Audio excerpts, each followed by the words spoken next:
Hello, everyone. Charles Watts here. Welcome back to Inside Arsenal. I hope wherever you're watching or listening to this episode around the world, you're having a very good start to your week. It is Tuesday.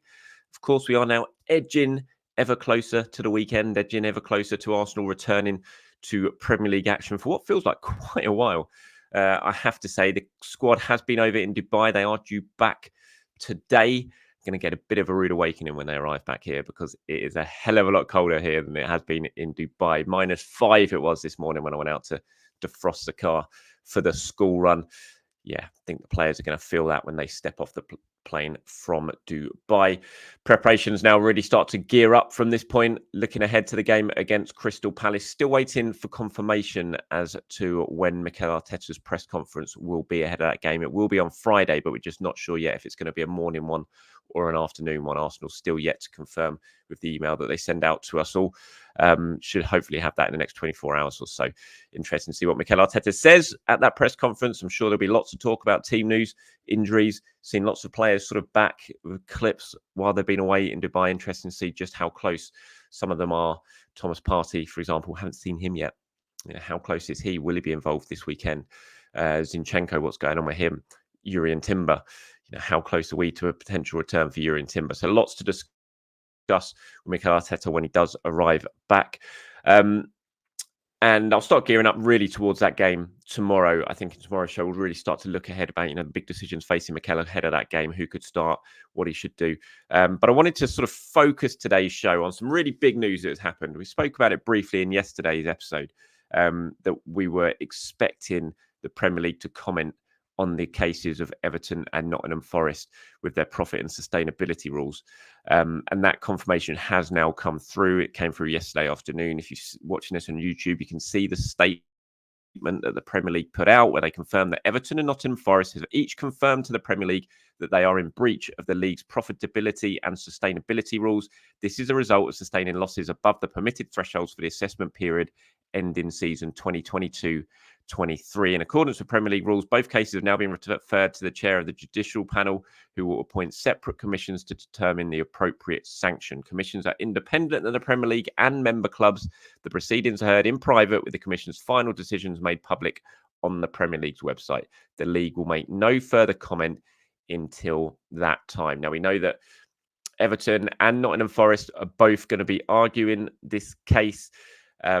There's been lots of debate about it since the statement came out about whether these PSR rules are unfair. They've been in place for a long time. Do they need to be looked at? It sounds like they could well be looked at, because I think they were originally passed about 10 years ago, and clubs are now arguing, look, inflation's gone up so much, player values have gone up so much that this is unfair and it needs being looked at, which is, I can kind of understand that. But at the end of the day, the Premier League has 20 members and they are the shareholders. And, these rules were set by a Premier League member vote. So that's why they're in place. And they've been in place for more than a decade, and they're there to protect, clubs, to sort of make it as competitive as possible. And obviously you've got people like Newcastle now who are coming and are kicking up a fuss about these rules, because they can't just come in and spend what they want to spend. And in some way you look at some clubs saying, well, this is just protecting the original top six, which I suppose you can make a case for that argument. But what this is also doing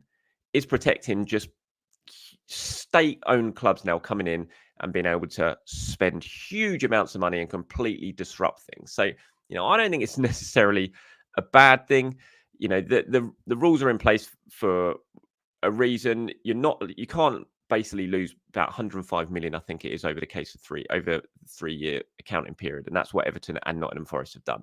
But you look at the wild spending Everton have done.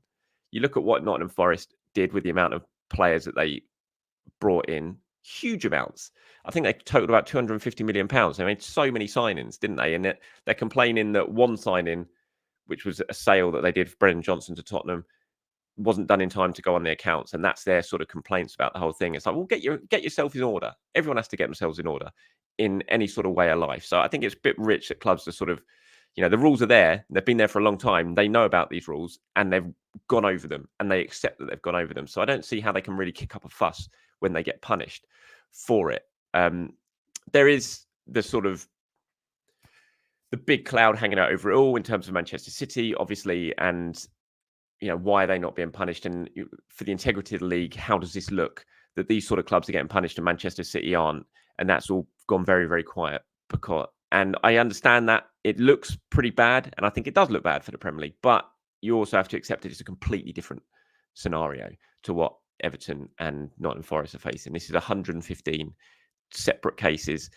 Everton and Nottingham Forest were far easier to work out because they were like one each, and they've both accepted that they broke the rules in the first place. So, as much as the Manchester City thing is a cloud hanging over the Premier League and one that desperately does need to be sorted, I think you have to also put it into context a little bit and accept that it is very, very different to what's going on with Everton and with Nottingham Forest of late. Lots of you have been getting in touch and asking this sort of question. What are the chances? Is this going to impact Arsenal's hopes of potentially signing on Amadou Onana, who is a player, as I've said, that Arsenal, would admire. Lots of clubs admire. There's been talk that Arsenal have been in talks with Onana and Everton this transfer window. That's a story that I've denied. From my information, that isn't the case. There has been no talks, certainly not intensive talks that as have been reported. But people like Samuel have been getting in touch. Hi, Charles. I know this is possibly a bit of a reach, but do you reckon Everton's second FFP scare could force them to sell this window? Wonder if it might make an Onana deal easier to wrangle. I don't think so. To be honest, I think it's going to make it harder, Samuel, because if Everton are facing up to a second points deduction, which is a very realistic possibility now, even though they feel and will fight that this second charge basically falls within the same remit as the first charge, and they feel like they've been punished twice for instance over the same period of time, and they're going to argue that case, and that's what they will do. But if they do end up getting hit with a second punishment and points deduction, then they're going to basically need all their players between now and the end of the season to try and ensure they don't get relegated. So I actually think it's going to make it harder. I don't think just because of this they're fallen foul of FFP that means they're suddenly going to have to raise a load of money, because basically that accounting period is now over. The accounts have all been filed for that period. So I don't think it's going to lead to an immediate fire sale. So I think it's actually going to make it harder because they're going to need to keep their best players. And Onana's obviously their best player. So I don't think they're going to suddenly come, look at the clubs who are interested in Onana, and Everton will be well aware of the clubs that are interested in Onana and suddenly go knocking on their door and saying, okay, look, you can have him for 40 million, but staggered over 5 years, and you can have him on loan for the remainder of the season and then make it permanent at the end of the season, all that sort of stuff. I just can't see that that's going to happen. So I don't think this is going to impact Arsenal's chances of signing Onana, certainly in this January window. It might well do in the summer, and it wouldn't surprise me if Arsenal do really sort of firm up their interest in Onana in the summer, because he's a very good player, and I can't imagine he's still going to be at Everton come the start of next season. Someone's going to make a move for him, and that could well be Arsenal, because Arsenal, we know, are going to have to sign some midfielders because of the age and the contract situation of a lot of the central midfielders they currently have. So it might make things easier then, but for now, for this season, I don't think it's going to make too much of a difference, I have to say. As I was talking about, people like Robert here and Stephen, they're all asking, what about Man City and their violations? And Robert says 140 breaches, not 140, it's 115, which is still an awful lot, obviously. And not a word why kick that fake club out of the Premiership. It's different. The Premier League can't really do anything else now, because the Premier League have put the charges against Manchester City. Now it sort of moves over to the Independent Commission, and that's who's going to determine Everton's fate, it's who's going to determine Nottingham Forest's fate, and it's going to determine ultimately Manchester City's fate. So it's not really down to the Premier League now. They've done what they can do when it comes to Manchester City. They have charged them. They have put these 115 charges together. Now it's down to the Independent Commission. The thing that is obviously very, very different, as I said, is City is far more complex. It's a completely different thing. City fighting these charges, absolutely tooth and nail fighting these charges. Everton didn't, Nottingham Forest didn't. They accepted that they breached the sustainability rules. It was one thing as well. Manchester's 115. It's being tied up in knots by lawyers and will continue to do so. We know that it's going to be heard next year now. It will go on for another. It's going to drag on and on and on. So as frustrating as it is, and as I said, I think it's really bad look for the Premier League that this continues to happen while you're seeing these clubs getting punished like Everton and Forest. And yet we all know there's these huge charges hanging over the league's best club that are winning everything and that are getting loads of praise for winning everything, and the football play they play and the players that they've got and the manager that they've got. And yet there's a huge 115 charge cloud hanging over them that is just going to continue to basically taint the image of the Premier League for a lot of people, and it is not a good look. But ultimately, I don't know what else the Premier League can do now, because they've done what they can do. They've charged Manchester City. Now it's a case of getting the whole thing heard, and it's all done by an independent commission. So yeah, interesting one. But let me know your thoughts on it all in the comments below. Here's some more pics that Arsenal have posted of them training over in Dubai. Enjoy that sunshine while it lasts, guys, because you're not going to get, although saying that, it is sunny out there right now, but it does not feel like that. It's certainly not going to be in shorts and T-shirts when they get back. Hopefully it's been a really good break for them. Hopefully they're going to come back refreshed and ready to go, because they absolutely need to. No room for error now, really, when it comes to Arsenal after the recent results. Going out the FA Cup, of course, has left it basically Premier League or Champions League or nothing this season. And the 2 defeats in the Premier League before that game against Liverpool has left them with a little bit of a gap to try and make up on the league's top clubs. Forest Palace is a huge game this weekend. Victory will move them up to 3rd. It will move them back above Aston Villa. And it's a game they absolutely have to win. And they need to score some goals, and they need to show that they have come back refreshed, and they've put this little blip or bad run, whatever you want to call it, behind them, and got back to winning ways really, really quickly. I will talk about it a lot more in tomorrow's show, and I'd love to get your thoughts on that, to sort of put it together for what you want to see from Arsenal in this game against Crystal Palace, or what you want to see from Arteta in this game against Crystal Palace this weekend. Who you would start? Let me know your starting 11s. Let me know your systems. Would you go 4-3-3? Would you go 4-2-3-1? If you don't want Gabriel Jesus to play, who should play up front? If you want Saka rested, who should play out wide? Let me know. I'd love to get all your thoughts together. I'll include a fair few of them in tomorrow's show for that one. There's a couple of comments and questions to round off today's show. Going to be a short show today, not too much going on. So a bit of a shorter show for you today. Plus, I have to get my cat to the vets. Big news. Paul here says, "Hi Charles, do you think we should recall Kieran Tierney if we don't sign another left back this window? As both Zinni and Tommy are injury prone, and Kivior isn't a natural left back." I mean, ideally, yes, it would make sense, because Tierney's a good player and he's a left back, but it's not going to happen. Tierney's already admitted it's not going to happen. Arsenal had never had any interest in bringing Kieran Tierney back. I mean, one thing that sort of flags up from that, as you say, as both Zinni and Tommy are injury prone, I mean, you're talking about Kieran Tierney, who is also very, very injury prone. So I don't think bringing him back is going to solve the problems of potentially having left backs unavailable. Tierney's already been unavailable for a large chunk of Real Sociedad's season. He is back now, which is good. Hopefully he can have a really good run in the team there now and have a good second half of the season. He's got no interest in coming back to Arsenal. And to be fair, it just feels a little bit pointless, because we know that Mikel's not really going to play him, even if he does come back. And so you're bringing a player back just for the sake of it, to fill up the numbers, when if you leave him out in Spain, he could potentially play a lot of games if he stays injury fit. Hopefully raises value, and the permanent move that we all thought was going to happen for Kieran Tierney last summer can happen this summer. And that's the sort of big focus of this loan move at the moment. Here's one from, I'm not sure how you'd pronounce this. Lance Ravec says, "Don't want Jorginho to start for us ever. Get rid ASAP. I don't agree with that. I'm surprised. I mean, everyone's got their own opinions on football, obviously, but I'm surprised at that. I just don't know why you would want that to happen, and why. I think Jorginho's done really well since he played for Arsenal. I thought he did well against Liverpool. But as I said, each to their own.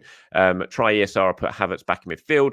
And Charles, you've probably been watching Arsenal for 30 years plus, like me. I have, yes. You know what a title-winning side looks like, and you're kidding yourself if you think this is one. We don't have the ruthlessness or strength to be champions. No chance whatsoever. We've pinched 3 points of late goals against United, Brentford and City and Luton. Very unconvincing. We've already lost a few games and still have to go to City, United and Spurs, all 3 places where we usually struggle. And also factor in the run-in when pressure to win really grows. City, we know, thrive on the pressure. This team, we know, wilts under pressure. And Declan Rice on his own doesn't change that. We've got more bad performances and losses in us, unfortunately. And that means we won't get near the title. Fair play. Thanks for your opinion. Cheers your message. Yeah, look. I agree. Right now, this doesn't look like a title-winning Arsenal side. And one thing I will say on that is in 97, 98, that didn't look like a title-winning Arsenal side. I remember being at Highbury when Arsenal lost 3-1 to Blackburn in December, I think it was. And I remember leaving Highbury that day just after Kevin Gallagher made it 3-1 with a great goal in front of the North Bank. And Arsenal got booed off the pitch. I think they were 5th or 6th at that point, way behind not just Man United at top, but 2nd and 3rd place. And Arsenal looked a bit of a shambles then under Arsene Wenger. And and that was a team with Henri, not Henri, sorry, with Dennis, with Vieira, with Petit, and they were looking a bit of a shambles. And then suddenly everything changed in the second half of the season. They went on that magnificent run. They chased down Manchester United and they ended up winning the double. So things can change in a season. Even 2001, 2002, I remember around November, December time, Arsenal lost 4-2 at home against Charlton. They then lost 3-1 against Newcastle a couple of weeks later. Again, didn't look anywhere close to winning the title. This season, a couple of seasons before, they'd been about 20 points behind Man United in each of those 2 seasons. And then suddenly they won about 15 games in a row in the second half of 2001 and 02, and again ended up winning the double. Granted, they had some top quality players in that side, but still at that point of the season, they didn't look like a title winning machine by any means, but they still ended up winning it. So things can change. Teams can get on a run. We see it all the time. And you talk about the Arsenal pinch late points against United, Brentford, City, and Luton.